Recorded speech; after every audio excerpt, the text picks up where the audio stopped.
Welcome to Tokyo Wave, recorded in a live studio in Harajuku, Japan, with your hosts Aaron and Parker.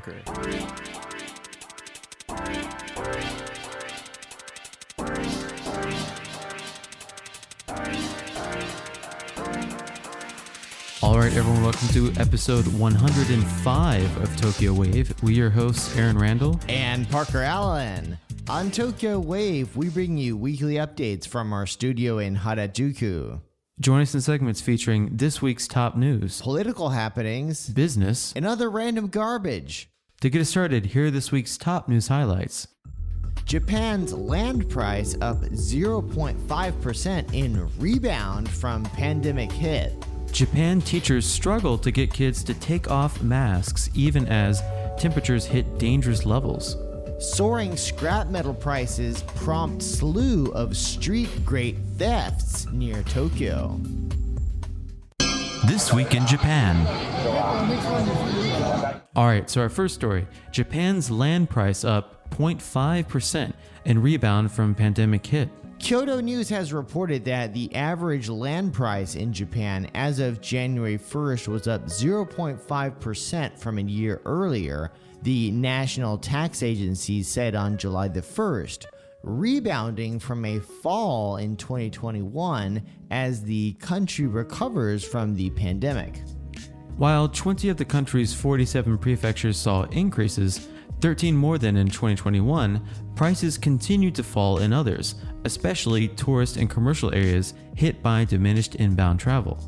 The price of roadside land as of January the 1st, 2021 was down 0.5% on average from a year earlier, largely due to the disappearance of foreign visitors amid tighter border controls to stem the spread of COVID-19. This year, land prices on the northern main island of Hokkaido were up 4%, the highest among the 47 prefectures, aided by redevelopment in the capital, Sapporo. Fukuoka and Miyazaki prefectures in southwestern Japan saw increases of 3.6% and 2.9% respectively, with high demand in the former for office buildings. Tokyo, as well as Aichi, Osaka, and Hiroshima prefectures also saw land prices rebound. In contrast, 27 prefectures saw price declines, with the biggest in Wakayama at 1.3%, though many of the contractions were smaller than in the previous year. Meanwhile, 15 prefectural capitals saw land price increases, with prime locations in the city of Chiba and Sapporo rising at 5.1% and 4.8% respectively, boosted by ongoing or planned redevelopment projects nearby. 16 prefectural capitals logged lower land prices affected by declines in the number of inbound travelers and residents, although the total figure was down 6 from a year earlier. Land prices remained at the same level in 16 prefectural capitals.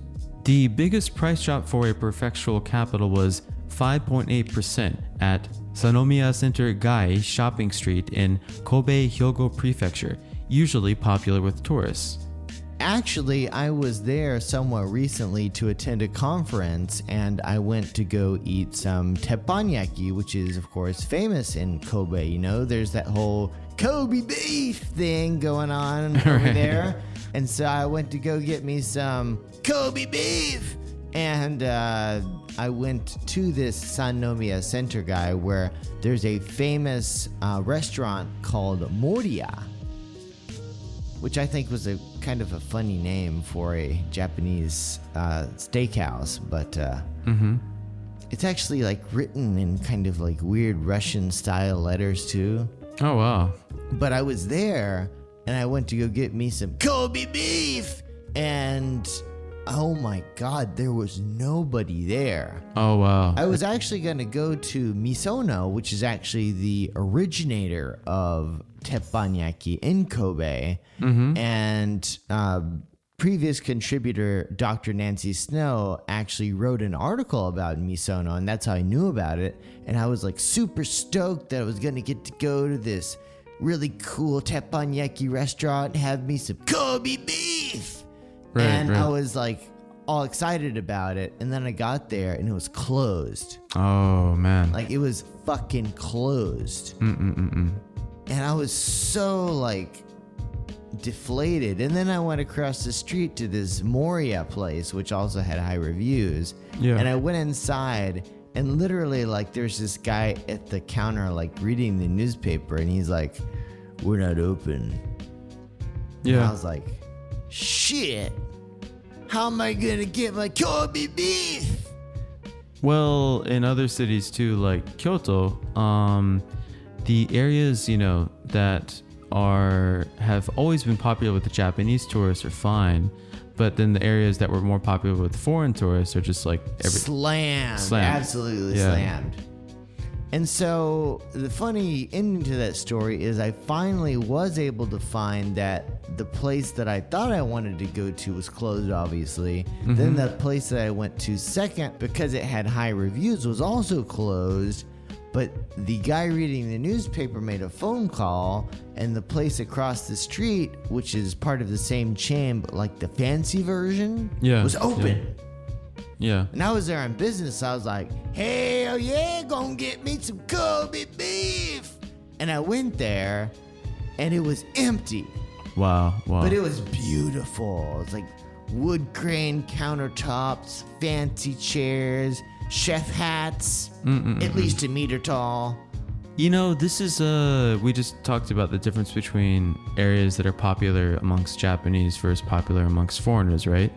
I went to Kyoto twice from the start of the pandemic. It's like my favorite place to go. And the first time we went, we used foreign review sites like TripAdvisor and other ones to kind of guide us through Kyoto. And we just went to the highest rated places. All those places were exactly what you're describing. They were empty. And a lot of times the owner would even come out and talk to us and be like, yeah, we're just doing terrible business-wise. The second time we went, we used only Japanese review sites and everything was packed, So there is a huge divide between these two. It's kind of sad that there's not like a nice in-between, right? To help out. No, it's black and white. It's Yeah. really weird. And so I went to this empty restaurant with everybody, all kind of spiffied up. And I had the best damn Kobe beef of my life. Oh, wow. It was awesome. It wasn't even that expensive. And actually, after I was almost finished with my meal, another few people filed in. So it wasn't totally empty, but for the first close to an hour of my meal, I was the only person in this restaurant, and it was I felt like a god. I was like, I got my own fancy Kobe beef restaurant to myself. Yeah. Somebody open a bottle of bubbly. It's nice to have that kind of privacy, but it's also sad and worrisome at the same time. Yeah, I caught myself feeling bad for the restaurant. Yeah. I probably spent too much as a result of my bad feelings. So, of course, the most expensive plot in Japan for the 37th year straight was in front of Kyoto Stationery Store in Tokyo's Ginza shopping district. So, Parker, to me, this kind of decline sounds like more of a correction, right? Because we all know. Yeah, it went down and then it went back up. Yeah. I mean, and, Ginza, the Tokyo Ginza shopping district is going to be the most expensive for sure in Japan. It's no surprise for 37 years straight, right? So, as we've seen in the US with a lot of companies and other stuff, there's a lot of corrections going on. So I think, this is just a general correction. I just got curious, $311,000 per square meter. If you think to build a decent size, 100 square meter house in Tokyo, you need about 100 square meters of land. That translates into, you need basically $31 million. Wow. If you want to build that, humble home of yours in the middle of Ginza. In Ginza. Oh my gosh. Yeah. No, it's when you're in Ginza, it's obvious why it's so expensive, right? Damn, that's like more than Beverly Hills probably. I would say so, but they don't have those cool cops. And they don't have as much space either, you know? Yeah. I don't think I'd want to live in Ginza. Nah.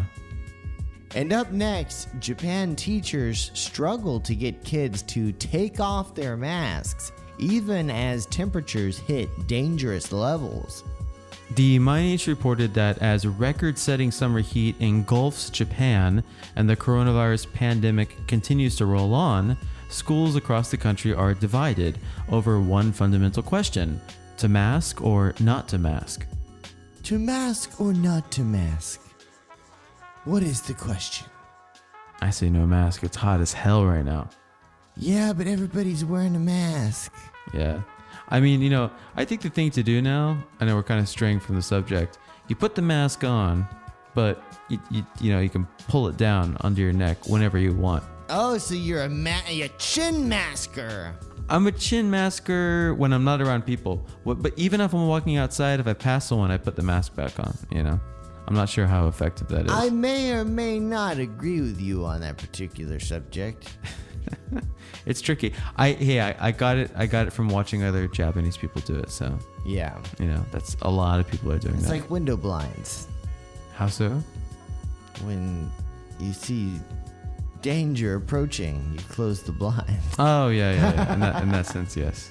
That's an innovation. Like you have like a drawstring on the side of the mask, and it pulls it up and it pulls it back down. Ooh, that'd be an interesting mask. $1 million idea right there. Yeah. At least in Japan, wouldn't be able to sell 5 of those at Walmart. We don't need no masks. We got freedom. So the education ministry has repeatedly asked that children remove masks during gym class and on their way to and from school to prevent heat stroke.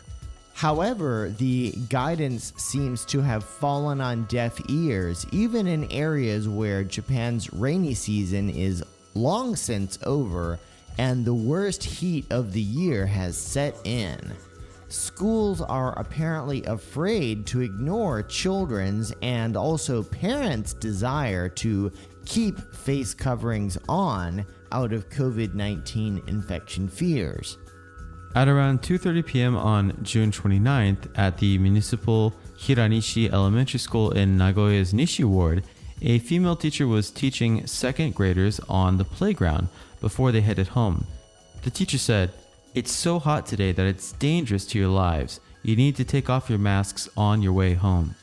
That same day, a heat alert stroke was issued for Aichi Prefecture for the first time this year, with the mercury hitting a high of 37.5 degrees Celsius in Nagoya. For our American listeners, that's 100 goddamn degrees. It's hotter than hell, and the heat index is 100 billion. Yeah, I mean, even with that, you know, with the humidity included, it feels like, right, 104, 105 the past few days. And so even then, some children were seen passing through the school gate for home with their masks on. When a Mainichi Shimbun reporter asked the children why they were keeping their masks on, one of the children answered like this, quote, "I'm scared of heat stroke, but I'm more scared of the coronavirus." Momono Kojima, a 23-year-old teacher at the school, told the Mainichi, "I've been telling children to remove their masks for at least 2 to 3 minutes when they come back inside from the hot weather, as long as they don't talk to each other. I also encourage them to drink water during class." The Education Ministry on June 10th urged the local boards of education to provide thorough instruction to schools to make sure children remove masks during gym class and club activities, indoors or outdoors, and on their way to and from school. The ministry advises that children not talk in close proximity when maskless. Yeah, fat chance on that. Although the ministry had sent out these rules in May, There were multiple cases of children being taken to the hospital with heat stroke symptoms after exercising with their masks on. A ministry official said, "We have no choice but to explain over and over to make this rule known to each board of education." However, Hiranishi Elementary School's principal Kozo Matsufuji, 55 years old, stated, quote, "It should essentially be left to each person's discretion whether to wear masks or not, so we can't tell children to remove their masks. However, considering the sweltering heat, we cannot leave the decision to children either. It's also important to let them know the best timing to pull off masks and show them adults going without masks." In Tokyo's Adachi Ward, the ward office sent out emails to guardians of public elementary and junior high school students after the June Education Ministry notice, asking them to encourage their children to remove masks in summer when heat stroke risks rise. However, some parents are expressing concern over family members with underlying health conditions. There are also some children who refuse to doff their masks as they are embarrassed about showing their faces. Yeah, that's actually one of the sad side effects of the pandemic, is that these kids have literally grown up wearing masks. Right. So wearing a mask is regular for them. And so they're not ready to take off the mask because that's all they know is you go outside, you wear a mask. It's kind of scary to think of, the sort of psychological impact on these young minds. Oh, for sure. I mean, kids that are growing up in the pandemic, there's pros and cons, but there's definitely a lot of, I think, psychological cons as far as things that will affect them that, we never had to worry about when we were kids, right? Yeah, I mean, we just think about the things we did before the pandemic, and you think about like social distancing and like COVID risk, and it's just like, yeah, I'm glad I didn't do that after the pandemic. Yeah. So now it's been more than 2 years into the pandemic, and masks have become part of people's lives here in Japan, and there are now few opportunities to show our full face to others in social situations unless there's drinking involved, in which case the masks strangely disappear. A phrase now commonly seen on the internet in Japan compares removing masks to stripping off one's underwear, calling masks face underpants. An Adachi Ward official said some children cover their mouth with their hands out of embarrassment even after removing their masks at teachers' instruction. But I gotta say, this thing was already present in Japan. Like, I remember after my first year in Japan studying abroad, I went back to my parents' house, and while I was eating or when I was laughing, I kept covering my mouth. And my mom, like the first night I was back, my mom's like, "Aaron, why do you keep covering your mouth? Like, we paid all that money for those for them teeth, got you braces, why are you covering the mouth?" But it's a habit I picked up from Japan, because when people are laughing or people are eating, they always cover their mouth, right? So I just think this has all been exacerbated from the pandemic a bit. You're not covering your mouth. Well, I think I lost that habit. Word. Professor Ryoji Kasanami at the Nara University of Education, who is familiar with heat stroke countermeasures and school health issues, commented, quote, "If you compare the risks of heat stroke and coronavirus in summer, heat stroke is much more likely to trigger a worst-case scenario such as death. I hope people will not strive for, quote, zero risk of infection." Kasanami continued, "In Japan, people tend to decide things based on what others around them are doing, and the style of thinking logically and making their own judgments won't spread quickly. People will first need to focus on avoiding the greater risk." I think that's very, very well said and true. Up next, soaring scrap metal prices prompt slew of street grate thefts near Tokyo. The Mainichi has also reported that the Kanagawa Prefectural Police are on alert as thefts of street grates spike apparently to be sold as scrap metal. Grates are used to cover storm drains along roads, among other purposes, and there have been numerous thefts in the area around Yamato City in Kanagawa Prefecture. According to the Kanagawa Prefectural Police, between January and May this year, there were as many as 32 preliminary damage reports covering a total of 117 missing and likely stolen grates filed in the Yamato police station's area, including in the neighboring city of Ayase. More than 80% of the reported damage was in Yamato's Tsukimino district. A Yamato municipal government official explained that the number of thefts increases when scrap metal prices are high, and the prefectural police believe that the grates are stolen to be sold as scrap. Many of the thefts have occurred in areas with few people or security cameras. Authorities say the actual extent of the thefts may be higher than the official count, as in many cases landowners are unaware grates have gone missing. Even if they do notice, they may be slow in filing a report, if they file one at all. Yamato Police Station has not ascertained if there have been any injuries caused by the thefts, such as by falling into a ditch once covered by a stolen grate. But the police station is urging people to be careful, as roadsides with missing grates are especially dangerous when it's dark. Many suspected grate thefts have occurred in other areas in the prefecture as well. Yamato Police Station is putting out an alert through social media and implementing countermeasures, including patrols. Those are some countermeasures. Yeah, patrol really doesn't do so much. It's actually not surprising, right? With good shortages, you're going to have random rises in certain commodities like this, which is going to lead to crime. I'm actually surprised there's not more of this right now. Yeah, it's interesting. I don't know what the situation is like in other countries where they have higher general rates of crime. If grate theft is, what do they call it? Grand theft grate? I mean, yeah, it's very interesting. Yeah, I might have mentioned before, but there's random stuff too, like Johnson, we had another great escape.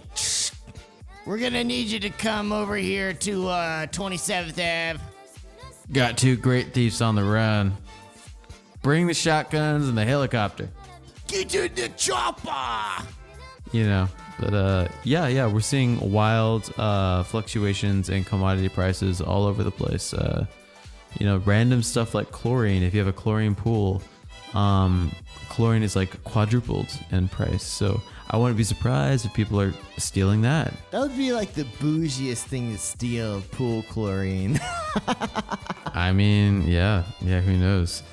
I'm rich and I've got a pool, but I don't want to pay for chlorine, so screw you guys, I'm gonna steal it.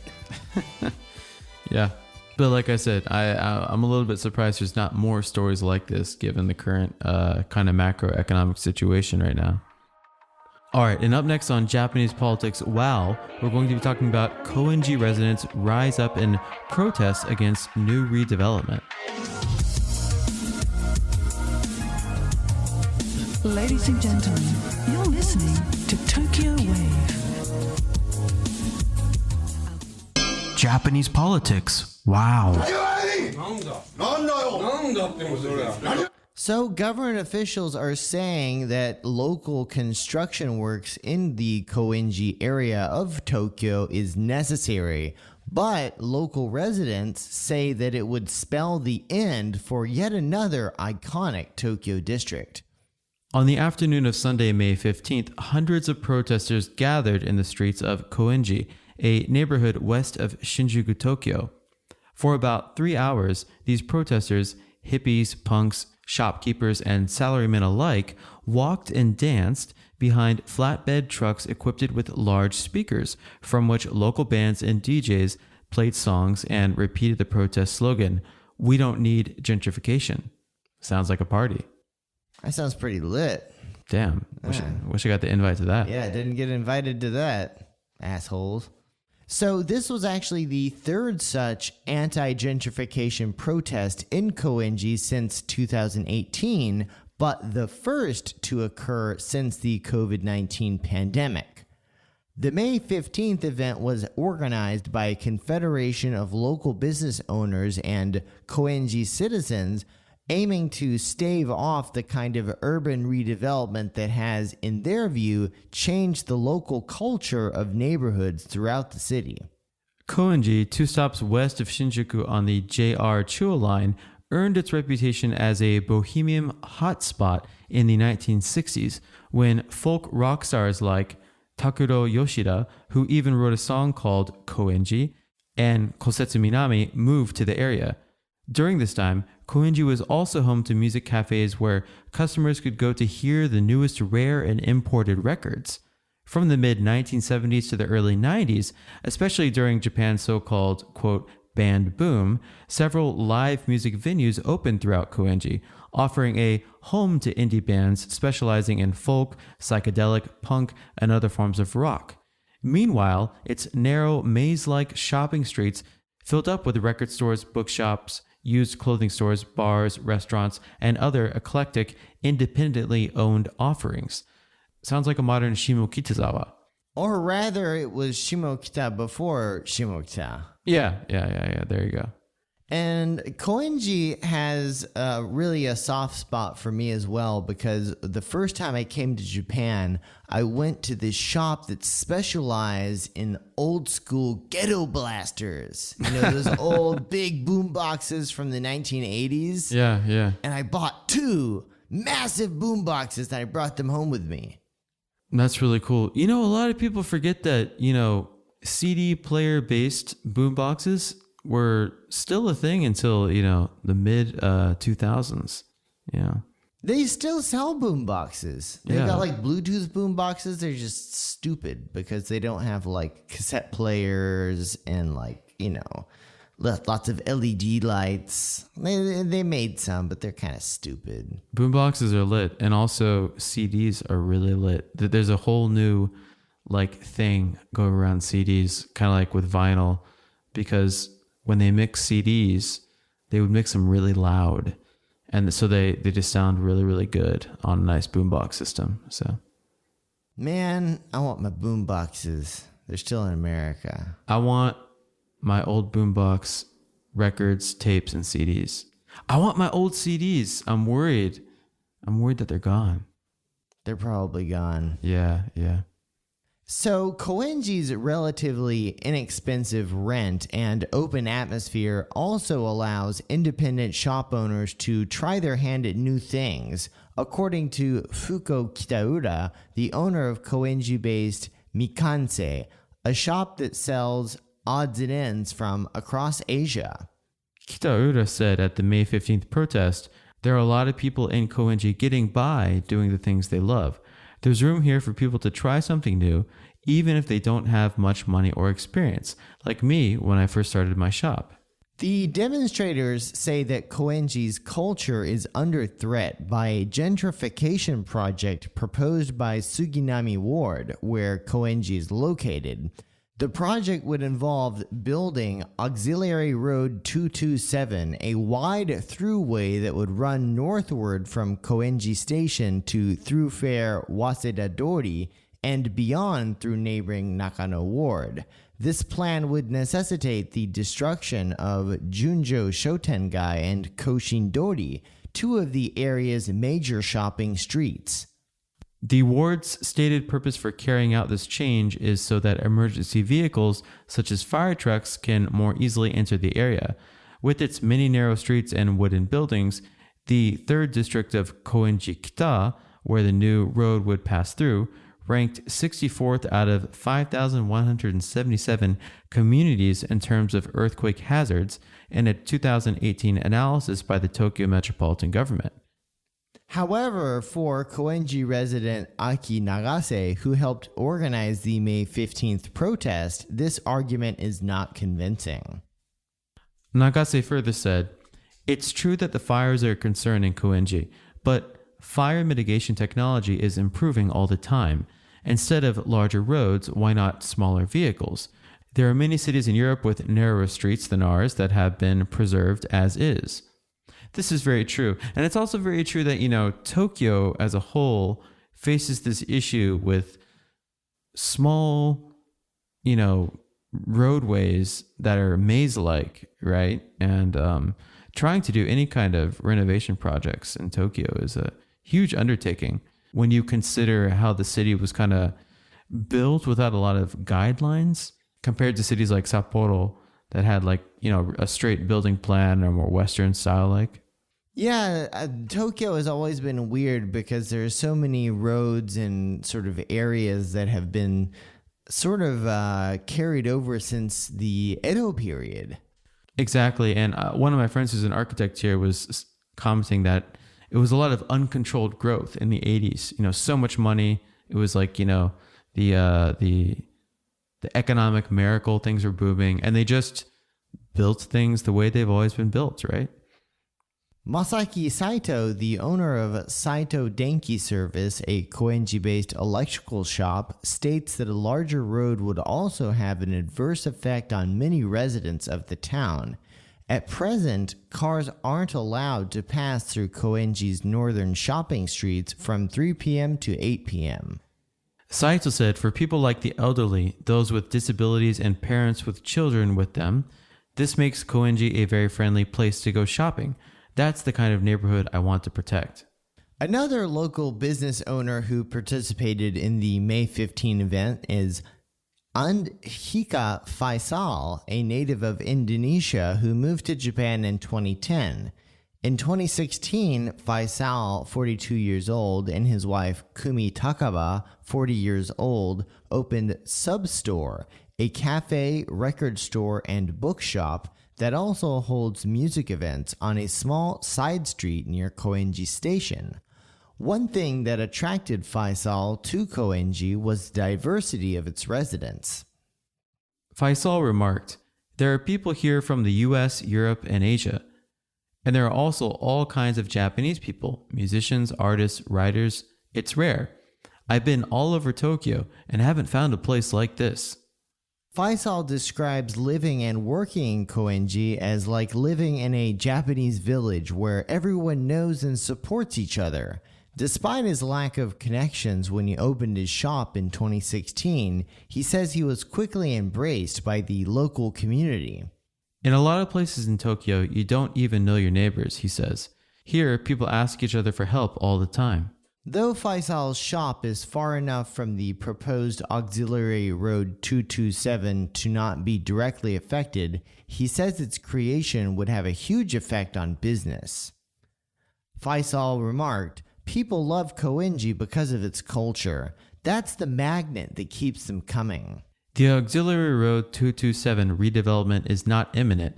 According to a 2017 plan, construction is not set to begin until 2025 at the earliest, and the Koenji protesters and their aims received a major boost in June 19th's Sugunami Ward mayoral election when Satoko Kishimoto, a candidate who has questioned the need for the construction plan and who walked in the May 15th demonstration carrying a Save Koenji placard, won by a total of 187 votes. So Kishimoto will take office in July. Meanwhile, for the protest organizers who have seen redevelopment change the face of iconic Tokyo neighborhoods like Shimo Kitazawa, continuing to voice their opinions is key. Nagase said, "If you start to protest once things are decided, it's usually too late. Now is the time to stand up and let the city know how we feel." Well, I'd have to agree with them, and Koenji sounds like an awesome place. I need to get out there more often. Definitely. Well, I also really don't like the gentrification of iconic Tokyo neighborhoods like Koenji. It's really part of Tokyo's character to have these bohemian neighborhoods where people can open these small shops and have cafes serving soy lattes and, doing that thing that they like to do. And I think that's part of the fabric of Tokyo is that diversity. If we lose that diversity, it's just going to be Eon malls everywhere and, friggin' another big development with another condo full of houses that look the same, and it's just going to turn into another, Hong Kong or Singapore. Yeah, it feels plastic. It will feel like the whole country is just an amusement park, which some of my friends visiting Japan have commented that, Aaron, you're so lucky you live in an amusement park. But, there's pros and cons to that, right? So yeah, what's going to happen to Koenji? I hope it stays, but it might go. We'll have to see what happens. Hey, listeners, that's right. You listener right there. Who do you think should be our next guest on Tokyo Wave? Let us know. Drop us a line at wave@tokyowave.jp. We hope you enjoyed Tokyo Wave. If you haven't already, you can subscribe to our podcast on Apple Podcasts, Spotify, SoundCloud, and YouTube. Join us again next week on Tokyo Wave.